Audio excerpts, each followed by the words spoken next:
बहुत सुंदर पंक्ति है। आपने गजेंद्र को क्यों तारा? इसको कहते हैं व्याज स्तुति। क्या कहते हैं?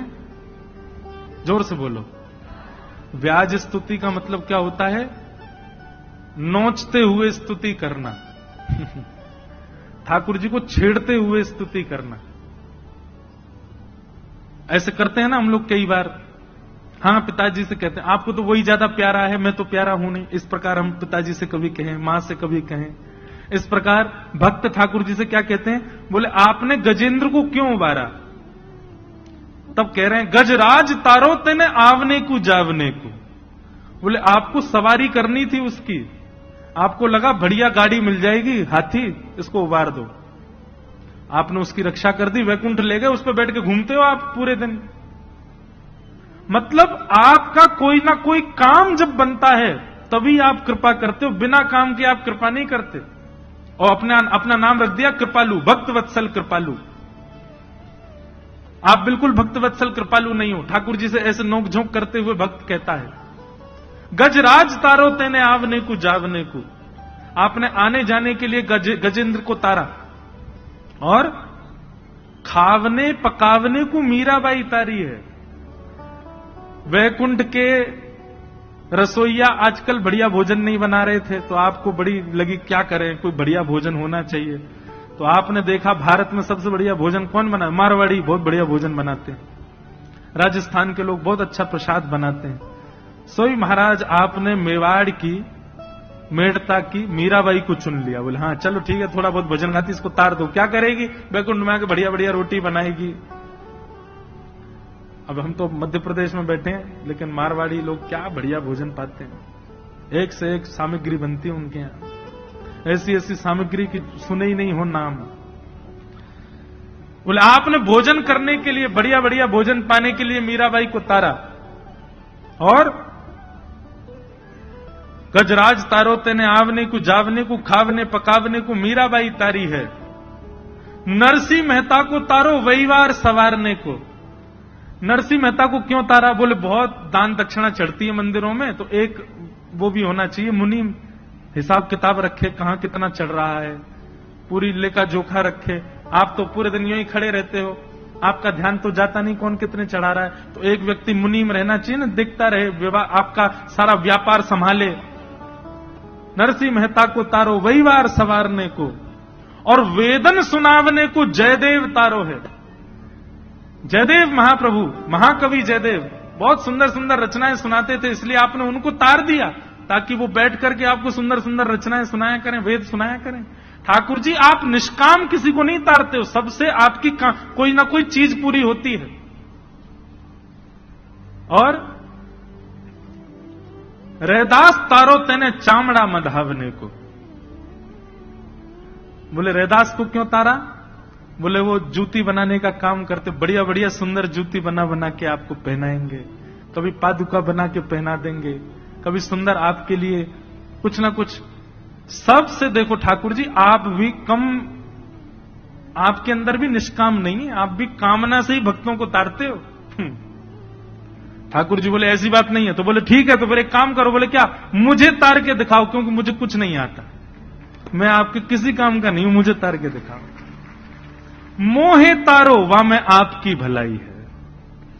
मुझे कुछ नहीं आता, रोटी बनवाओगे तो श्रीलंका का नक्शा बना दूंगा, सब्जी बनवाओगे तो क्या बने कुछ समझ नहीं आएगा, वस्त्र बनवाने को कह दोगे तो नाथ चित्रे बना दूंगा, श्रृंगार करने को कह दोगे तो पता नहीं क्या से क्या आपको बना दूंगा। मैं आपके किसी काम का नहीं हूं, मैं तो पैर पे पैर धरे पड़ा रहता हूं, महा आलसी जीव हूं, मुझे तारो।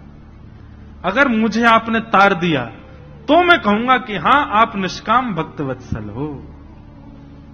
ऐसी जिद आई कभी मन में? ऐसी जिद कभी हुई मन में ना? हाँ, ऐसी भावना आवे। अभी नासिक में केवट का प्रसंग कह रहा था मैं। केवट क्या करता है? सब जिद से करवा लेता है ठाकुर जी से।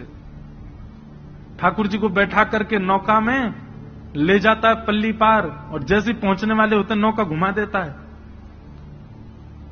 फिर घुमा के ले जाता है, जैसे ही पहुंचने फिर घुमा देता है, बीच में घुमा रहा है, इधर से उधर इधर से उधर।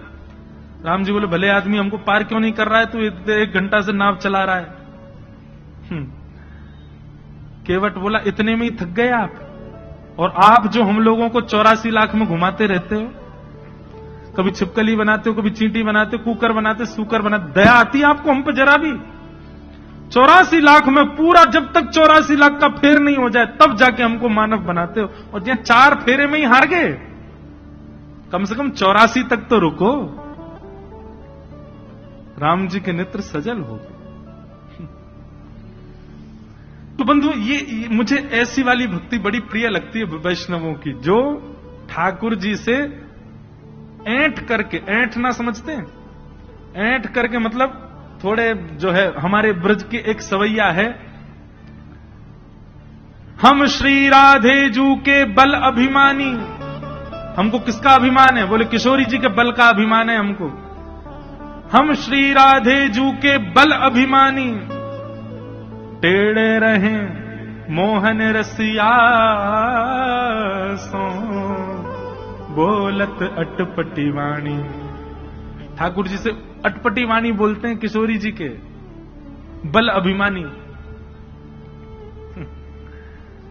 ठाकुर जी काय बात को इतरा रहो भैया, इतनो ऐंठ के काय को बोल रहा? बोले जाने ना है किशोरी जी की कृपा है हमारे ऊपर, चुप रहियो लाला, कुछ बोल मत जाइयो। ठाकुर जी अच्छा अच्छा अच्छा क्षमा। तो ये ऐंठ करके भक्ति करने वाले ये मुझे बड़े प्रिय लगते हैं, पर ये जबरदस्ती ऐंठने मत लग जाना, कल से भ्रकुटी टेढ़ी कर देंगे, त्रिलोकीनाथ हैं वो। जब भाव आए, जब उस स्थिति में आओ तब की बात अलग है।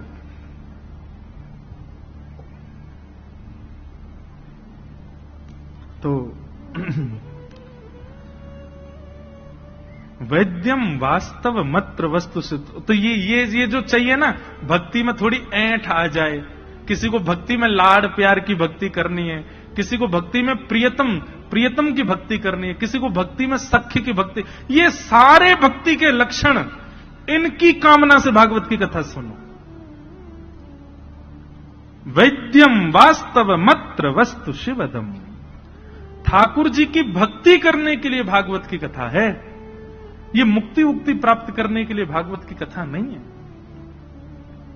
हमें मुक्ति मिले इस कामना से कथा मत सुनिए। मुक्ति मिलेगी, क्या मिल जाएगा? हमको क्या पता कि हम कहां जाएंगे मृत्यु के बाद? हमको केवल इतना पता है जब तक हम जीवित हैं, जो हमने किया वो हमको पता। मृत्यु के बाद किसी का कोई पता नहीं होता।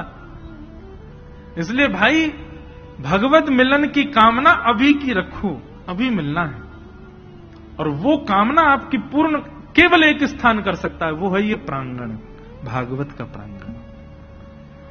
भागवत जी से प्रार्थना करो, श्री भागवत जी अनुग्रह करेंगी, ये कृपा करेंगी तो ठाकुर जी प्राप्त होते हैं, ठाकुर जी अनुग्रह करते हैं। निर्मत सराणाम सताम वैद्यम वास्तव मत्र वस्तु शिवदम।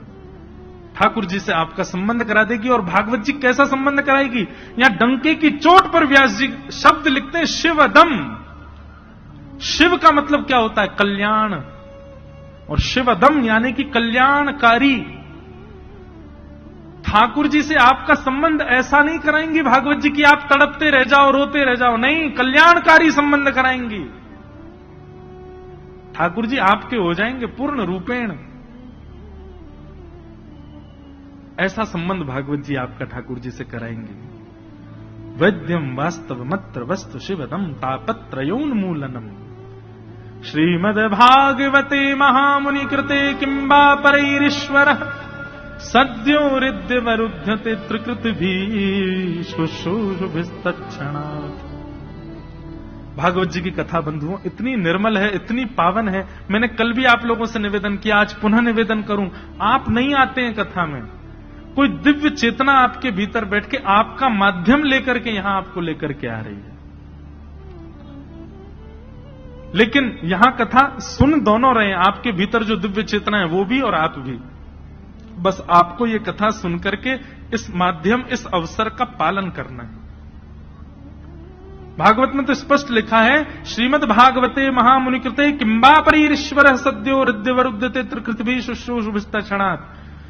कथा सुनने की, कथा कराने की जिस दिन आपके चित्त में इच्छा प्रकट होती है, उसी दिन ठाकुर जी चित्त में आ जाते हैं। भागवत जी में स्पष्ट लिखा है। आपने जैसे मन बनाया, 17 मई से मंडी द्वीप में भागवत की कथा होने वाली है, मैं रोज सुनने जाऊंगा। जैसे ही आपने ये विचार अपने घर में बैठे बैठे किया, मैं रोज सुनने जाऊंगा, उसी क्षण आपके चित्त में ठाकुर जी आ गए, ठाकुर जी आके विराजमान हो गए। अब अगली परिकल्पना क्या है, अगला आपका प्रयास क्या है? अब चित्त में जो आकर के विराजमान हुए हैं वो मस्तिष्क में आवे, अब वो विचारों में आवे, अब वो बुद्धि में आवे, अब वो स्वप्न में आवे, और धीरे धीरे वही चित्त में आए, अब प्रत्यक्ष आ जाए। यहां बैठे हर जीव के अंदर ठाकुर जी आ चुके हैं, ठाकुर जी विराजमान हो चुके हैं। आप स्वीकार किए जा चुके हो, ठाकुर जी मिलने के लिए फेंटा कस के बैठे हैं, बोले अब बस हम तैयार हैं, तुम प्रयास करो, ऐसा कुछ करो कि हम प्रकट हों।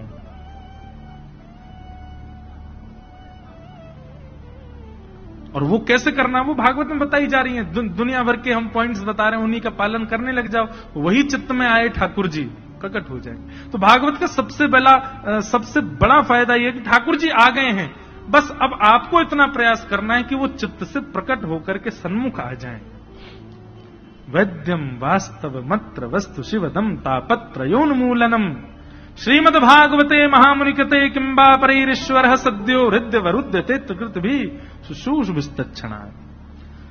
स्वामी श्री हरिदास जी महाराज ने अपने चित्त के ठाकुर जी प्रकट किए, आज वृंदावन में सबको दर्शन दे रहे हैं। श्री वृंदावन बिहारी लाल हितहरिवंश महाप्रभु, कल उनका उत्सव है, कल एकादशी है ना, कल महाप्रभु श्री हितहरिवंश महाप्रभु जी का उत्सव है। कल उनका चरित्र थोड़ा सुनाएंगे कथा में, जिन्होंने श्री राधा वल्लभ लाल जी को प्रकट किया। मुझे विदिशा में कथा करने आया था, तब भी भोपाल से कई वैष्णव आए, वो मेरे को देखते ही बोलते श्री हरिवंश। तो मैं देखता, मैंने कहां से? बोले भोपाल में राधा वल्लभ मंदिर। मैंने कहा भोपाल में राधा वल्लभ जी कहां से आए? आज भी कई वैष्णव आए, और भी कई। तो परसों हम श्री राधा वल्लभ जी का दर्शन करने जाएंगे, जो भोपाल में विराज रहे हैं। और वहीं हवेली भी है ठाकुर जी की, वहां श्री गोवर्धन नाथ जी का दर्शन भी करेंगे। हितहरिवंश महाप्रभु के चित्त के ठाकुर जी प्रकट होकर सबको दर्शन दे रहे हैं, श्री राधा वल्लभ लाल। वैसे तो वो महादेव के ठाकुर जी हैं, पर महाप्रभु जी ने उनको विराजमान किया वृंदावन में। गोपाल भट्ट गोस्वामी, उनका भी अभी उत्सव आ रहा है, श्री राधारमण लाल जी का, बुद्ध पूर्णिमा। कितने सुंदर सुंदर अवसर। आचार्य की जयंती भी कथा में पड़ेगी, और ठाकुर जी की जयंती भी कथा में पड़ेगी, ठाकुर जी का उत्सव भी कथा में आएगा। तो अपने आप ये क्रम बन रहे हैं। सबके चित्त के ठाकुर जी प्रकट हुए, अब हमारे चित्त के ठाकुर जी भी प्रकट हों, वह भी अनुग्रह करें, कृपा करें। उसके लिए भागवत की कथा सुनो।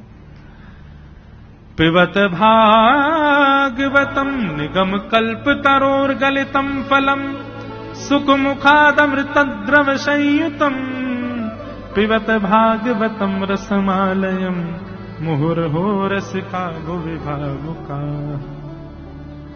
श्रीमद् भागवत क्या है? वेद रूपी वृक्ष का पका हुआ फल है श्रीमद् भागवत।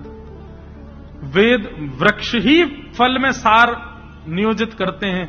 चारों वेदों से ही सार निकल करके श्रीमद् भागवत में आया है, जो हम लोग श्रवण कर रहे हैं। समस्त वेदों का सारम सारम समुद्वितम, और सुख मुखाद अमृत द्रव संयुतम। सुखदेव जी के मुख से प्रकट होने के कारण ये भागवत की कथा अमृत तुल्य हो गई है, ये अमर बना देती है सुनने वालों को। और पिबत भागवतम रसमालयम, इस भागवत की कथा को पियो। भागवत की कथा सुनने का विषय नहीं है। पिबत भागवतम रसमालयम, भागवत की कथा को पियो, कानों में भर भर के इसका सुंदर रस पान करो। मुहुर हो रसिका भुवि भाव। कितना पिए? बोले पीते रहो, पीते रहो, पीते रहो। आशावरी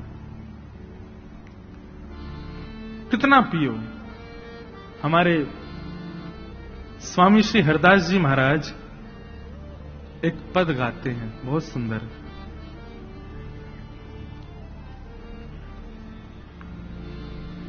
अगर हमको एक हमारा भाव है कि हम भजन कम गाते हैं, पद की ज्यादा इच्छा होती है कथाओं में गाने की। इन पदों के शब्दावली और इनका गायन थोड़ा गंभीर होता है, पर यदि आप बहुत ध्यानपूर्वक सुनेंगे तो इनमें बड़े सार विद्यमान हैं।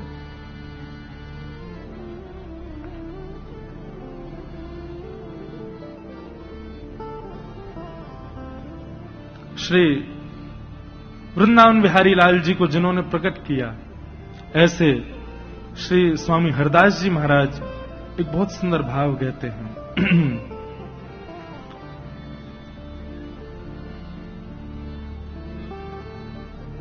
रोम रोम रसना जो होती,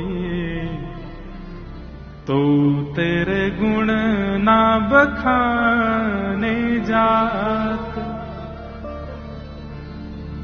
कितना सुंदर और सूक्ष्म और कितना गहरा भाव है, बहुत ध्यान से सुनो। रोम रोम रसना जो होती, तो तेरे गुण ना बखाने जात। हे श्याम सुंदर, हमारे शरीर में जितने रोए हैं ना, इन रोयों की जगह यदि इतनी जीभ हमारी होती तो भी हम आपके गुण नहीं गा पाते। रोम रोम रसना जो होती, तो तेरे गुण ना बखाने जात। कहाँ कहो एक जीव सखीरी, बात की बात बात। कहां करूं? स्वामी जी उदास भाव से कह रहे हैं, मैं क्या करूं? मेरे पास एक ही जीव है, उस जीव से मैं कितना गाऊं? क्योंकि एक जीव पर्याप्त नहीं है ठाकुर जी के रस को बखान करने के लिए। रोम रोम रसना जो होती, तो तेरे गुण ना बखाने जात।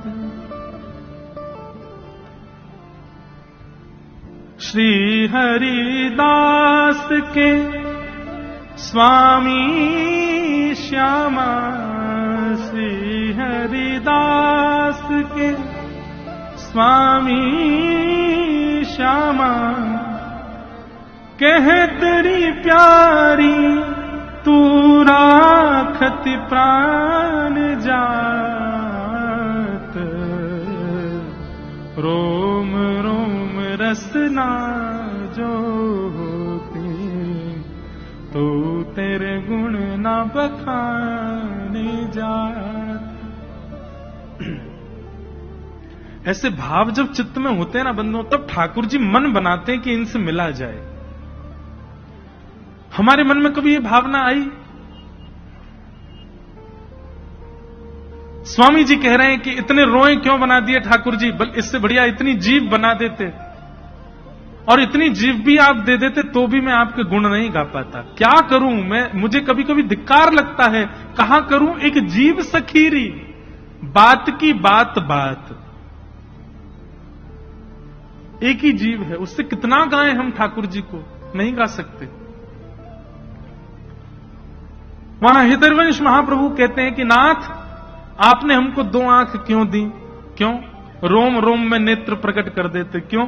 2 आंखें आपको देखने के लिए बहुत कम है। रोम रोम प्रति नयन बनाऊं, एकटक रहे पलक न बनाऊं। काश हमारे रोम रोम में आंख होती, और कैसी आंख होती? बोले बिना पलक वाली आंख होती, कभी झपकते ही नहीं, पूरे दिन आपको देखते रहते नाथ। ऐसी भावना हमारे चित्त में है? बिल्कुल नहीं है। हम लोग तो बंधुओं केवल रस सुनकर के सुख लेने वाले हैं, सुख लूटने वाले हैं। भगवत प्राप्ति के गुण हमारे भीतर नहीं है। ये मैं इसलिए कह रहा हूं ताकि इस चोट को पाकर के किसी के चित्त में भावना आवे। कि मेरे अंदर ऐसे भाव आए कि मुझे ठाकुर जी मिले।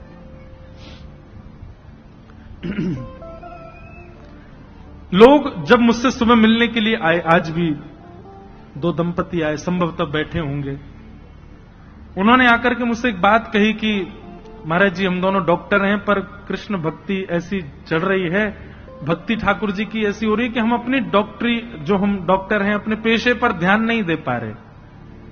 अब देखो, व्यक्तिगत रूप से जब आप मुझे मिलने आएंगे तब तो मैं ऐसा ही कहूंगा कि नहीं आपको ध्यान देना चाहिए, आप थोड़ा ध्यान रखो उस चीज का। लेकिन व्यासपीठ पर बैठ करके एक बात मैं सब जगह कहता हूं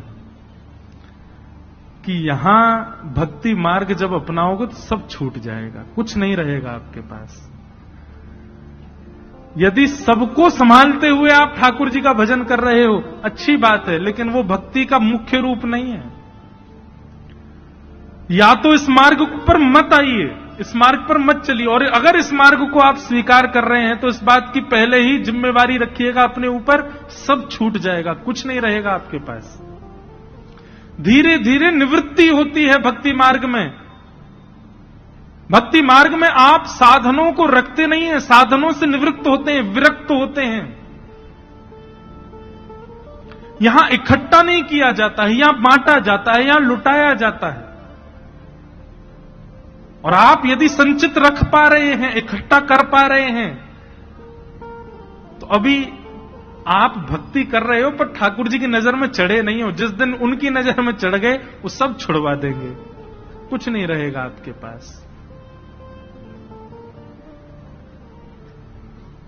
गोपियां गोपी गीत में कहती हैं, तब कथामृतम तप्त जीवनम कविभिरीडितम कल्मषापहम् श्रवणमङ्गलम् श्रीमदाततम्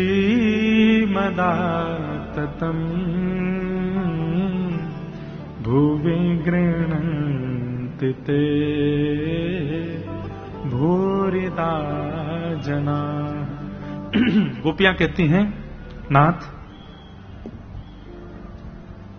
तब कथामृतम तप्त जीवनम, आपकी कथा कैसी है? इसके अनेक अर्थ निकलते हैं। एक अर्थ तो यह निकलता है तप्त जीवनम,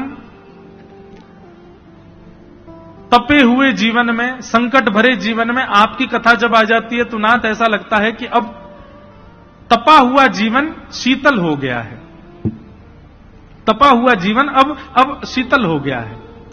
पर इसका एक अर्थ दूसरा यह भी है, तब कथामृतम तप्त जीवनम, जो भगवान की कथा अमृत का पान कर लेता है उसका फिर सांसारिक जीवन कैसा, बोले तप में हो जाता है, सब छूट जाता है।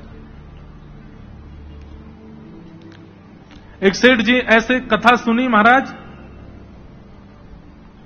उनको निमंत्रण दिया गया कि आप कथा में आओ। बहुत सत्य घटना सुना रहे हैं, ध्यान से सुनना। 4 दिन तक तो आए नहीं, और नगर सेठ थे बहुत बड़े पैसा वाले। 4 दिन तक तो आए नहीं, 4 दिन बाद बड़े अदब में आए और ये कह के आए मैं 10 मिनट बैठूंगा बस कथा में।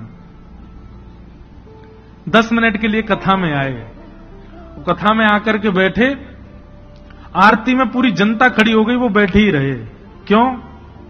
चित्त वृत्ति कहीं और चली गई, नेत्रों से अविरल अश्रुधार गिर रहे थे। और स्थिति ये हुई कि 10 मिनट के लिए आए, पूरी कथा में बैठे रहे, अगले दिन कथा सुनने आए, पूरी कथा बैठ करके रात भर वहीं बैठे रहे।